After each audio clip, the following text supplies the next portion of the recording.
यहाँ स्क्रीन पर मैंने GSTR 9 की टेबल नंबर 6 ओपन की हुई है। इस बार इस टेबल में कुछ चेंजेस हैं। आप देख पाएंगे एक नई टेबल 6A1 तो आई है। साथ ही ये टेबल बात करती है कि इसके अंदर आपने ऐसा क्रेडिट डालना है जो पिछले फाइनेंशियल ईयर का है अदर देन रीक्लेम। ठीक है, एक टेबल यहाँ पे रीक्लेम की बात करती है। दूसरी इसी के अंदर एक और ऑप्शन आई है हमारे पास, टेबल 6H। इसकी लैंग्वेज बदल दी गई है। यहाँ लिखा है amount of ITC reclaimed under the provision of the act. यहाँ भी रीक्लेम की बात करी गई। इससे कन्फ्यूजन हो रही है कि ये किस रीक्लेम क्रेडिट की बात कर रहा है, कैसे हमें इसको इसमें एंटर करना है। अगर हमने कोई गलती कर दी है, 3B से आप क्रेडिट अवेल करते हैं, 3B की टेबल नंबर 4 में अगर आपने कोई गलती कर दी है तो उसका GSTR 9 पे क्या इम्पैक्ट होगा। तो कुछ चीज़ें विद एग्जांपल हम रीक्लेम्ड ITC के बारे में इस वीडियो में कवर कर रहे हैं। इंपॉर्टेंट वीडियो, आप खुद तो एंड तक देखें ही, नीचे ही शेयर के टैब से अभी शेयर भी कर दें। आप देख रहे हैं CA गुरुजी, मैं हूँ CA पूजा। स्क्रीन पर आपको हमारे कोर्सेज दिखाई दे रहे हैं, ये सभी अवेलेबल हैं CAGurujiClasses.com पर। इनका लिंक आपको डिस्क्रिप्शन और फर्स्ट कमेंट में दिया गया है। वीडियो में हम सिर्फ रीक्लेम क्रेडिट की बात करेंगे, उसी के रूल्स एंड रेगुलेशंस की। पर अगर आपको GSTR 9 का फॉर्म डिटेल में समझना है, उस वीडियो को मैंने डिस्क्रिप्शन और फर्स्ट कमेंट में लिंक कर दिया है, जो मेरे चैनल पर ऑलरेडी आ चुकी है। GSTR 9 को अगर आप प्रैक्टिकली सीखना चाहते हैं, आप चाहते हैं कि आपके क्लाइंट्स की GSTR 9 बिना किसी गलती के फाइल हो, तो आप हमारा ये कोर्स CAGurujiClasses.com पर अवेलेबल है, इसमें एनरोल कर सकते हैं। इसका लिंक भी मैंने फर्स्ट कमेंट और डिस्क्रिप्शन में दिया है। पहले मैंने ओपन करी है GSTR 3B की टेबल नंबर 4। आप हर महीने या क्वार्टर में 3B फाइल करते हैं। अपना इनपुट टैक्स क्रेडिट क्लेम करने के लिए जिस टेबल को यूज़ करते हैं वो है हमारी टेबल नंबर 4, एलिजिबल ITC। इस टेबल के अंदर आप देखेंगे 4 पार्ट हैं, 4A, 4B, 4C and 4D। सारे ही बड़े रिलेवेंट हैं। 4A नंबर जो है टेबल, इससे आप अपना ITC क्लेम करते हैं। जो भी ITC आपका क्लेमेबल होता है, जो इसकी कैटेगरीज हैं उसके हिसाब से, जैसे इंपोर्ट ऑफ गुड्स का आप अलग दिखा देते हैं, इंपोर्ट ऑफ सर्विस का, inward supplies liable to reverse charge, inward supplies from ISD और ऑल अदर ITC, और बहुत सारा आपका डेटा 2B से यहाँ पर ऑटोफिल होता है। ठीक है, आप अपने बुक्स के साथ इसे रिकनसाइल करते हैं और 2B के बेस्ड पर जो आपका क्रेडिट एलिजिबल है आप उसे क्लेम कर लेते हैं, और इसमें से जो क्रेडिट रिवर्स करना है उसको आप रिवर्स करते हैं। टेबल नंबर 4B के अंदर 2 ऑप्शन होती है, as per rule 38, 42 and 43 and section 17(5). ये आपके परमानेंट नेचर के रिवर्सल हैं। एक बार इसमें अमाउंट डाल दिया तो इसको आप दोबारा रिक्लेम नहीं कर सकते। और अदर्स के अंदर आपके टेम्परेरी रिवर्सल होते हैं। टेम्परेरी रिवर्सल जैसे रूल 37 180 डेज वाला, रूल 37A, जब सप्लायर ने टैक्स नहीं पे किया तो रिसिपेंट को अपना ITC रिवर्स करना पड़ेगा। एंड अदर में कौन से आ जाते हैं, जैसे कि आपको गुड्स एंड सर्विसेज अभी रिसीव नहीं हुई, आपके 2B में तो दिख रहा है क्रेडिट, पर आपको गुड्स एंड सर्विसेज रिसीव नहीं हुई तो सेक्शन 16 की आपकी जो कंडीशन है वो फुलफिल ना होने की वजह से आपने क्रेडिट को अभी रिवर्स कर दिया, आप आगे उसे रिक्लेम कर लेंगे। या फिर कोई डॉक्यूमेंटेशन में गड़बड़ थी, किसी भी तरह की कोई गलती की वजह से अगर आप अदर रिवर्सल कर रहे हैं जो टेम्परेरी नेचर का है, वो आपका यहाँ आता है। ठीक है, जो आपके परमानेंट रिवर्सल है वो तो एक बार रिवर्सल में चले गए, आगे आपको उनका कुछ नहीं करना होता। पर आपके जो ये टेम्परेरी रिवर्सल है, फ्यूचर में अगर आपको इन्हें क्लेम करना होता है तो आप ऑल अदर ITC के अंदर या जो भी इसकी कैटेगरी है वहाँ डाल देते हैं। साथ ही आप टेबल नंबर 4D को भी यूज़ करते हैं। इसमें ऑप्शन होती है ITC reclaimed which was reversed under table 4B2 in earlier tax period. इसके अंदर आप उसको शो करते हैं जिस मंथ में आप उसको दोबारा क्लेम करते हैं। अब बहुत सारे पर्सन्स ना इस रूल को ही कंप्लाई नहीं करते, 3B में ही गड़बड़ कर रखी है। अगर आपने 3B में इस रूल को कंप्लाई नहीं किया हुआ तो आपके GSTR 9 में भी मिसमैच यानी डिफरेंसेस अराइज हो सकते हैं। तो कई बार बुक्स में भी पर्सन अकाउंटिंग एंट्री में गलतियां कर देते हैं जिसकी वजह से GSTR 9 में डिफरेंस आता है, या फिर 3B के ही इस रूल को कंप्लाई ना करके किसी और तरीके से ITC लेते हैं। जैसे कि यहाँ पर मान लीजिए 75,000 का क्रेडिट है, इसमें से 5,847 मुझे रिवर्स करना था, तो बहुत सारे पर्सन ना इसको यहाँ एडिट कर देते हैं सीधा। ऐसा नहीं करना है, यहाँ पे रिवर्सल करने हैं नीचे। तो ऐसी गलतियाँ बहुत सारे पर्सन्स करते हैं जिसका इम्पैक्ट फिर आपकी GSTR 9 पर आएगा ही, उससे डिफरेंस अराइज होंगे ही। अब हम बात करेंगे हमारे इस क्रेडिट की, जो हमने टेम्परेरी क्रेडिट को रिवर्स किया है, उसको जब रिक्लेम किया है तो उसको अब हमने GSTR 9 में कैसे दिखाना है। इस बार से सारा सिनेरियो बिल्कुल चेंज हो चुका है। तो आपने ये समझ लिया ना टेम्परेरी रिवर्सल क्या होता है, मैं दोबारा आपको बता देती हूँ। तो टेम्परेरी जो आपके रिवर्सल्स हैं उनको आप 2 कैटेगरी में बांट दें।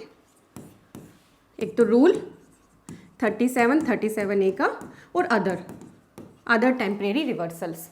ऐसा क्यों करना है, आप ना रूल 37 और रूल 37A को पढ़िए, ठीक है। रूल 37 बोलता है कि इसके ऊपर सेक्शन 16(4) की टाइम लिमिट अप्लाई नहीं होगी, यानी रूल 37 का अगर आपका कोई रिक्लेमेबल क्रेडिट है आप इसको कभी भी क्लेम कर सकते हैं, इसमें कोई ईयर की या फिर कोई टाइम लिमिट है ही नहीं। ऐसे ही रूल 37 के अंदर भी कोई रिक्लेम करने के लिए टाइम लिमिट है ही नहीं। तो रूल 37A में क्योंकि कोई टाइम लिमिट ही नहीं है, तो ये जिस ईयर में आपने इसे रिक्लेम किया है, रिक्लेम्ड इन द ईयर, जिस ईयर में इसको रिक्लेम्ड किया है, ये उसी का क्रेडिट माना जाएगा, belongs to that year only. अगर आप इस कंसेप्ट को समझ जाएंगे तो आपको GSTR 9 में से शो करना आ जाएगा।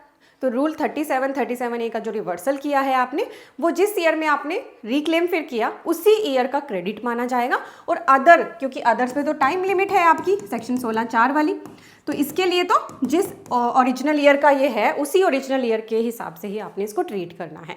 अब हम इसे एग्जाम्पल से समझते हैं कि आपके जब इस तरह के रिवर्सल एंड देन रिक्लेम है तो क्या आपने ट्रीटमेंट करनी है।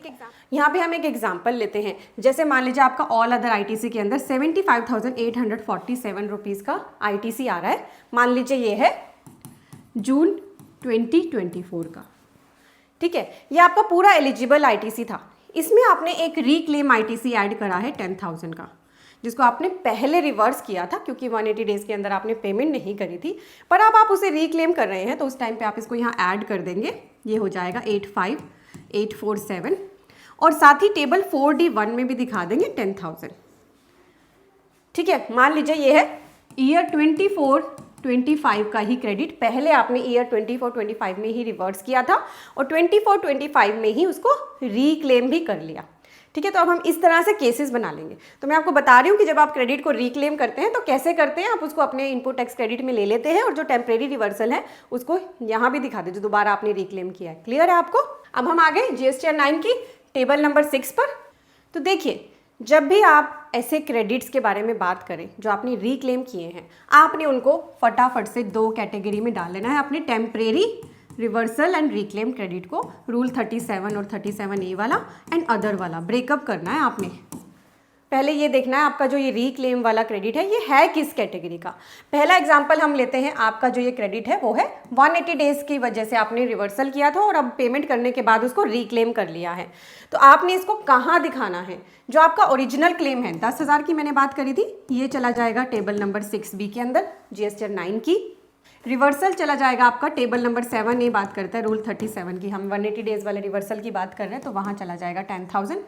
तो रूल 37 का जो रिक्लेमेबल क्रेडिट, वैसे तो ये तो सेम ईयर में किया है, वो उसी ईयर में क्लेमेबल माना जाएगा। दूसरा एग्जाम्पल यहाँ पर दिया है कि अगर आपने जो रिवर्सल किया था वो किया था ड्यू टू आपको गुड्स एंड सर्विसेज रिसीव नहीं हुई थी, इसलिए किया था। सेम ही ईयर में किया था, गुड्स एंड सर्विस रिसीव हुई नहीं हुई इसीलिए किया था, यानी सेम ईयर में किया है तो फिर तो सेम ही ट्रीटमेंट रहेगी। सेम ईयर का सेम ट्रीटमेंट रहेगा दोनों के लिए, इसके केस में भी और इसके केस में भी। टेबल 6B में आप 100 रुपीज़ दिखा दोगे, 7H में भी 100 और 6H में भी। तो जब सेम ईयर में ही रिवर्स किया, सेम ईयर में ही रिक्लेम किया, तब तो आपने हमेशा लिख लीजिए 6H टेबल को ही यूज़ करना है रिक्लेम क्रेडिट दिखाने के लिए। क्लियर है आपको। रिक्लेम क्रेडिट दिखाने के लिए टेबल 6H को ही आपने यूज़ करना है, चाहे वो आपका रूल 37-37A का रिवर्सल है या अदर रिवर्सल है। तो आपने पहले तो अपने टेम्परेरी रिवर्सल्स को कैटेगराइज कर लेना है, ये बहुत ज़रूरी है। ये कर लेंगे तो भी आपकी आधे से ज़्यादा कन्फ्यूजन खत्म हो जाएगी। नेक्स्ट केस है हमारा ईयर 23-24 का क्रेडिट था, हमने रिक्लेम किया है ईयर 24-25 में। अब पहले आपको वही कैटेगराइजेशन करना है, रूल 37 और 37A वाला एंड अदर, पहले ये करना है कैटेगराइजेशन, क्योंकि इसके हिसाब से ट्रीटमेंट आपका अलग अलग रहेगा। रूल 37-37A का मैंने बताया, जिस ईयर में आप रिक्लेम करेंगे उसी का ये माना जाएगा क्रेडिट, जिस ईयर में आपने रिक्लेम किया, रिक्लेम्ड ईयर इसके लिए रिलेवेंट रहेगा, उसी का ये क्रेडिट माना जाएगा। और इसके केस में ओरिजिनल ईयर, ओरिजिनल जिस ईयर का था, ठीक है। ये चीज़ समझ गए तो अब लॉजिक आपको क्लियरली अंडरस्टैंड हो जाएगा। तो एग्जांपल 1 दिया है, आपका जो रिवर्सल है ITC का क्लेम रिवर्स्ड एंड रिक्लेम, वो है वो है अदर देन 37 ए वाला, ये वाला रिवर्सल है। तो आपने इसको टेबल 6A1 में रिपोर्ट कर देना है। टेबल 6A1 किस लिए है? जो 24-25 में आपने 23-24 का क्रेडिट लिया, उसको हटाने के लिए है ना। इसका भी इफेक्ट हम नलीफाई कर देंगे। अगर आपने 23-24 का क्रेडिट रिक्लेम किया था 24-25 में, तो वो 23-24 का ही क्रेडिट माना जाएगा, इसलिए हम उसको टेबल 6A1 यूज करके हटा देंगे। क्लियर हो गया आपको? इजी हो गया ना, होगा ना अंडरस्टैंडिंग। और अगर ये रूल 37A का होता तो फिर हम क्या करते? वही टेबल 6H को यूज करते। तो बस इन दो टेबल्स को आपने याद रखना है कि जब रूल 37A का रिवर्सल है तो वो तो उसी ईयर का माना जाएगा जिस ईयर में रिक्लेम किया है, इसलिए 6H टेबल यूज करी हमने। और इसको माना जाएगा प्रीवियस ईयर का, ओरिजिनल ईयर का ही, जिस ईयर का था, तो इसलिए टेबल 6A1 यूज करी। तीसरा केस, जब ईयर 24-25 में क्लेम एंड रिवर्स करा पर रीक्लेम किया है ईयर 25-26 में। मैं लिख देती हूँ, रीक्लेम किया है ईयर 25-26 में, यहाँ पे क्लेम एंड रिवर्स किया था। तो यहाँ भी आप दो केस बना लेंगे, रूल 37A वाला एंड अदर। अगर रूल 37A वाला होगा 25-26 में, अगर आपने उसे रिक्लेम किया तो वो 25-26 का ही क्रेडिट माना जाएगा। और ईयर 25-26 की GSTR 9 के अंदर आप इसे टेबल 6H में रिपोर्ट करोगे। इसको आपने इस बार की इस GSTR 9 जो 24-25 की है उसमें नहीं दिखाना है, उसकी टेबल 8C भी यूज़ नहीं करनी है, टेबल 13 भी यूज़ नहीं करनी है, कुछ भी इसके लिए करना ही नहीं है 24-25 के अंदर रीक्लेम वाले अमाउंट का। ठीक है, तो यही एग्जाम्पल यहाँ पर दिए हैं। अगर आपका है रीजन ऑफ रूल 37A, तो आपको इसे रिपोर्ट करना है 6H ऑफ फाइनेंशियल ईयर 25-26, 24-25 की 9 में कुछ नहीं करना, 25-26 की 9 में करना है in next year. And this is not to be reported in table 13 of GSTR 9। Even यहाँ स्पेसिफिकली लिखा है, ये FAQ है, हमारे पोर्टल ने इशू किए हैं। टेबल 13 या 8C में भी इसको आपने रिपोर्ट बिल्कुल भी नहीं करना करंट ईयर की, और ना ही अगले साल 6A1 में डालना है, अगले साल 6H में डालोगे। और अदर देन रूल 37A वाला जो रिवर्सल है, इसको आपने रिपोर्ट करना है table 13 of GSTR 9 for financial year 24-25 and table 6A1 of GSTR 9 of financial year 25-26। तो दो जगह इसके इम्पैक्ट चलेगा जब आपका नेक्स्ट ईयर भी इन्वॉल्व हो गया। अदर देन रूल 37A का रिवर्सल है तो टेबल नंबर 13 में 24-25 की और टेबल नंबर 6A1 अगले साल की आप यूज करोगे इसके लिए। ठीक है, क्लियरली यहाँ पर लिखा है। तो अब एग्जाम्पल से समझ लेते हैं कि एग्जैक्ट कौन कौन सी टेबल हमारी यूज होगी। एग्जाम्पल है, if any ITC of current financial year was claimed and reverse in financial year 24-25 but reclaim किया है आपने अदर देन रूल 37A वाला, कब किया है? नेक्स्ट फाइनेंशियल ईयर में। तो ये ऐसा ही केस हो गया ना कि 24-25 का क्रेडिट आपने कब क्लेम किया? 25-26 में। तो जब ओरिजिनल आपने क्लेम किया है उसको कहाँ रिपोर्ट करोगे? 6B में, मान लो 100 रुपीज़ का है। जो रिवर्सल किया था उसको टेबल 7H के अंदर रिपोर्ट करोगे, 100 रुपीज़। अदर रिवर्सल है तो 7H में दिखाओगे, क्लेम को डाल दोगे टेबल नंबर 13 के अंदर। और वैसे हम जनरली हमने जो 24-25 का क्रेडिट 25-26 में क्लेम किया होता है उसको हम टेबल 8C में भी डालते हैं, पर यहाँ ना स्पेसिफिकली इन्होंने इंस्ट्रक्शन दिया, shall not report reclaim amount in table 8C, क्योंकि टेबल 8C रीक्लेम का इम्पैक्ट नहीं लेगी वरना डिफरेंस आ जाएगा। तो यहाँ पे स्पेसिफिकली लिखा है, क्लियर है? 8C टेबल को यहाँ पे यूज नहीं करना है। वैसे टेबल 13 के साथ हम 8C को यूज करते हैं पर रीक्लेम के केस में नहीं करना है। क्लियर है आपको? और फिर इसका इम्पैक्ट नेक्स्ट ईयर भी आएगा। नेक्स्ट ईयर की जो GSTR 9 होगी फाइनेंशियल ईयर 25-26 की, उसकी टेबल 6A1 से हम इसका इम्पैक्ट हटा देंगे। अब दूसरा एग्जाम्पल हम लेंगे, नेक्स्ट एग्जाम्पल हम लेंगे हमारा जो रूल 37A की वजह से रिवर्सल है। जब ओरिजिनल क्लेम किया होगा 6B में चला जाएगा, मान लो 100 रुपीज़ का है। जो रिवर्सल है, रिवर्सल के रूल्स के हिसाब से अलग अलग हमारी टेबल आ चुकी है, 7A और 7B। 7A रूल है 37 के लिए, 7A1 है ये रूल 37A के लिए। तो इनमें से जो भी रिलेवेंट है उसमें डालेंगे 100 रुपये। ठीक है, देन रीक्लेम को आपने रिपोर्ट नहीं करना है 8C और 13 में। रीक्लेम को आप रिपोर्ट करोगे अगले साल नेक्स्ट ईयर की GSTR 9 में टेबल 6H में। ये तो 24-25 की आपकी हो गई। आगे 25-26 की GSTR 9 के अंदर टेबल 6H में ये 100 रुपीज़ का अमाउंट आपका रिपोर्ट हो जाएगा। इस ईयर में नहीं करोगे 6H। चलिए फिर से 3 और एग्जाम्पल्स के साथ समझ लेते हैं, अब आपको पूरी एग्जैक्ट क्लैरिटी हो जाएगी। एग्जाम्पल 1, 2 एंड 3, 3 एग्जाम्पल हैं। फिर से बार बार वही बात करेंगे पर अब आपने खुद रिप्लाई करने हैं। ठीक है, नंबर 1, वही सभी चीज़ें सेम ईयर में हुई हैं, तीनों ही, क्लेम भी, रिवर्सल भी और रीक्लेम भी, तीनों सेम ईयर में हुए फाइनेंशियल ईयर 24-25 में। आपने एज्यूम करना है अमाउंट है 120 रुपीज़ का। आप जल्दी से अब अपने पास अपनी पेन और डायरी पर लिखिए इस 120 रुपीज़ का आप फाइनेंशियल ईयर 24-25 की GSTR 9 में क्या एक्शन लेंगे। तो आप नोट करिए एक्शन क्या होंगे। फाइनेंशियल ईयर 24-25 की आपकी GSTR 9 के अंदर आप इसका क्या ट्रीटमेंट करोगे। सबसे पहले आपने ब्रेकअप करना है कि ये जो आपका रिवर्सल है ये रूल 37A का है या अदर का है। वैसे इस केस में आपको इस ब्रेकअप को बनाने की ज़रूरत नहीं है, जब सेम ईयर में किया है तो दोनों के लिए ट्रीटमेंट हमारी सेम है, ठीक है। तो सबसे पहले तो आपकी जो टेबल 6A है ये ऑटोफिल होगी आपके 3B से। 3B में आपने इस क्लेम को 2 बार लिया है, एक ही साल में 2 बार लिया है। 120 एक बार ओरिजिनल क्लेम किया था और 120 एक बार रीक्लेम किया था, ठीक है। आपकी जो फिगर है यहाँ पर 240 आएगी। आप टेबल 6B के अंदर कितना अमाउंट दिखाएंगे, ओरिजिनल जो आपने क्लेम किया उस ईयर का 120, और 6H टेबल के अंदर आप कितना अमाउंट दिखाएंगे 120, एंड 7A, A1 या 7H इनमें से जो भी रिलीवेंट टेबल होगी उसके अंदर भी आप 120 रिपोर्ट कर देंगे। ये सेम ईयर का था तो हमने चाहे वो रिवर्सल 37A का है या अदर है, दोनों के लिए सेम ट्रीटमेंट करेंगे। देखिए यही बात यहाँ लिखी, यहाँ बिल्कुल टेबल वाइज बता दिया। 6A टेबल के अंदर 240 आएगा, 6A1 में आपने 0 डालना है तो 6A2 भी 240 आ जाएगा। टेबल 6B 120 शो करेगी, 6H में भी 120 आप डालेंगे, 6B और 6H में खुद डालेंगे आप, तो आपका जो टोटल है वो 240 आएगा। 7A A1 या फिर 7H यूज़ करेंगे तो यहाँ भी 120 डाल देंगे। टेबल 8A के अंदर 120 आ रहा होगा और टेबल 8B के अंदर आपका कौन सा कितना अमाउंट चला जाएगा 6B से उठ के 120, तो ये मैच हो जाएगी, आपका कोई भी डिफरेंस नहीं आएगा। क्लियर हो गया। जब सेम ईयर का सेम ईयर में ही हमने किया तो इन्हीं एग्जाम्पल से आपको पूरी क्लैरिटी होगी, इन पर आपने पूरा फोकस करना है। अब क्लेम रिवर्सल तो किया 24-25 में, क्लेम किया एंड रिवर्स किया 24-25 में, पर रिक्लेम किया है आपने, रिक्लेम किया है 25-26 में, वो है अदर देन रूल 37A, जैसे गुड्स एंड सर्विस आपको रिसीव नहीं हुई या कोई इनवॉइस वगैरह में प्रॉब्लम थी, ठीक। बताइए आंसर आप क्या करेंगे, फटाफट से लिख दीजिए। तो यहाँ पर ये हमारा रिवर्सल इन्होंने बता दिया, ये अदर रिवर्सल है, अदर देन रूल 37A का, ठीक है। तो ऐसे माना जाएगा ये जिस ईयर से बिलोंग करता है उसी ईयर का है। अब इसके केस में फाइनेंशियल ईयर 24-25 की GSTR 9 के अंदर आप क्या करोगे। 6A नंबर टेबल 120 दिखा रही होगी क्योंकि रिक्लेम आपने अगले साल किया है। 6B में भी आप 120 डालोगे, 6H में नहीं डालोगे यहाँ कुछ भी।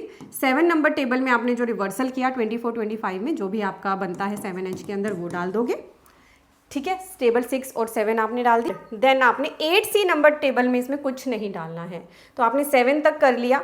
8A आपका कितना अमाउंट दिखा रही होगी 120, 6B से कितना चला जाएगा 120, 8C के अंदर आपने एक अमाउंट नहीं डालना है, आपने टेबल 13 के अंदर 120 रिपोर्ट करना है फाइनेंशियल ईयर 24-25 की। और फाइनेंशियल ईयर 25-26 की जो GSTR 9 है उसके अंदर टेबल 6A1 के अंदर भी इसको रिपोर्ट करोगे। क्लियर है। It should not be reported in 8C, ठीक है।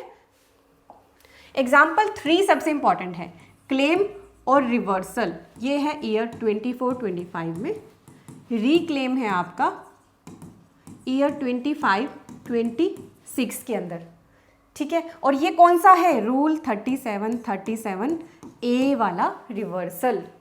तो इसको ऐसे माना जाएगा जैसे ये ईयर 25-26 का ही क्रेडिट था। तो अब इसकी रिपोर्टिंग हम कैसे करेंगे, अमाउंट हम वही रखेंगे 120। यहाँ पर देखिए इसकी FAQ की लैंग्वेज में भी लिखा है। अब आप कहेंगे मैम ने ये रूल कैसे बताया हमें, रूल 37A उस ईयर का माना जाएगा क्लेम जिसमें क्लेम किया है। तो यहाँ लिखा है ITC claimed on account of rule 37A will be considered the ITC of the year in which eligibility of claim arise, जिसमें आप एलिजिबल हुए हैं क्लेम के लिए उसी ईयर का कंसीडर किया जाएगा। In this case ITC is claimed in 25-26, therefore it is considered of the ITC of 25-26 and note of 24-25, hence note to be reported in the table 13 of GSTR 9 of financial year 24-25। तो ये तो clear है, rule 37A वाले reversal का आपने जो treatment करना है वो अदर रिवर्सल जैसा नहीं करना है। रूल टेबल नंबर 13 या 8C बिल्कुल भी यूज़ नहीं करनी है आपने। दोनों ईयर में ट्रीटमेंट क्या रहेगा, 24-25 में 6A के अंदर 120 आएगा क्योंकि रिक्लेम तो किया नहीं। देन टेबल 6B के अंदर भी 120 आप दिखाएंगे। देन टेबल नंबर 7 ए या A1 जो भी रिलेवेंट होगी उसमें आप 120 दिखाएंगे। टेबल 8A के अंदर भी 120 आएगा और 8B में 6B से टोटल चला जाएगा, तो आपका कोई भी डिफरेंस नहीं आएगा। ये ट्रीटमेंट थी ईयर 24-25। चलिए 25-26 में आप इसे रिपोर्ट करेंगे टेबल 6H के अंदर। ए में ऑटोमेटिक आएगा, देन 6A 2 में भी टोटल आ जाएगा एंड 120 आ जाएगा 6H के अंदर। अब इन एग्जाम्पल से आपको क्लैरिटी बन गई होगी। अब आपका जो भी रियल केस है एक्चुअल, उसे पहले अंडरस्टैंड करिए कि आपने उसको 3B में कैसे प्रेजेंट किया था, उसी के बेस पर आपने वर्किंग करनी है। क्योंकि अगर आपने 3B में गलती करी है उसको दिखाने में, या फिर आपने अपनी बुक्स ऑफ अकाउंट्स के अंदर किसी तरह की गलती की है रिकॉर्डिंग करने में, तो फिर हो सकता है आपको डिफरेंस अराइज हो जाए GST 9 के अंदर। उसका आप फिर अगर 9C भरने के लिए लायबल तो उसमें रीज़न भी दे सकते हैं। अदरवाइज अगर आपको फर्दर आप डिफरेंस रखेंगे टेबल्स के अंदर तो आपको नोटिस आएगा, आप उसमें भी रिप्लाई कर सकते हैं। बट आपको अगर आपने बिल्कुल 3B को जैसे भरना होता है वैसे भरा है, तो इस तरह से आप वर्स्ट एंड रिक्लेम क्रेडिट को दिखाना है। CAGurujiClasses.com पर हमारे practical and advance courses available हैं। इन सभी का लिंक आपको डिस्क्रिप्शन और फर्स्ट कमेंट में दिया है। अपनी नॉलेज को इंप्रूव करने के लिए इनका बेनिफिट ज़रूर लें। Thank you so much.